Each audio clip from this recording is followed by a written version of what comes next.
जैसा कि आप सभी लोगों को पता है कि मैं बना रहा हूँ एक जॉन डियर ट्रैक्टर 5050D, जिसके लिए मुझे एक पावरफुल मोटर चाहिए थी। तो मैंने मार्केट से ये ड्रिल खरीदी जो बैटरी से चलती है, और इसकी मोटर इतनी पावरफुल है और उसका टॉर्क बहुत ही अच्छा है। इसलिए मैंने सोचा कि इस ड्रिल से निकाल लेते हैं ये मोटर, क्योंकि मार्केट में ये मोटर मिल नहीं रही थी।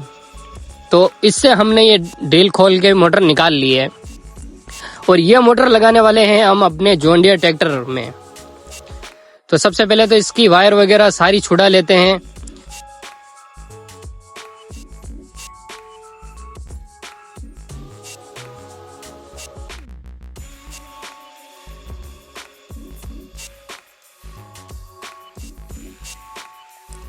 फिर निकाल लेते हैं इस मोटर को बाहर। गियर और मोटर को कर लेते हैं अलग। अलग करने के बाद हम इसे पेट्रोल से धोएंगे इन सारे गियर्स को, और फिर इसको वापस असेंबल करेंगे एक एक गियर को।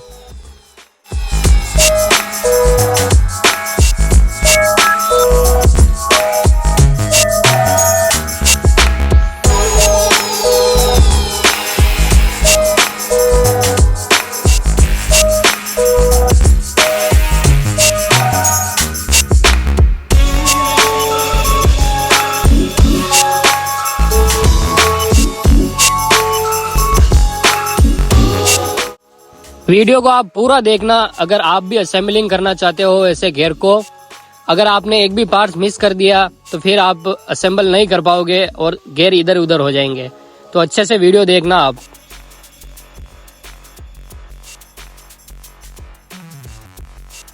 अच्छे से साफ करने के बाद अब इस ग्रीस को लगा देते हैं इसके ऊपर। हर गियर के ऊपर अच्छे से ग्रीस को लगाना है ताकि ये वर्क अच्छे से कर सके।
तो देखा आपने हमने किस तरह सारे गियर असेंबल किए, अच्छे से इसमें फिक्स किए ग्रीस वगैरह लगाने के बाद। अब फाइनली लगा देते इस पे एक कैप ताकि ये सारे गियर फिक्स हो जाए।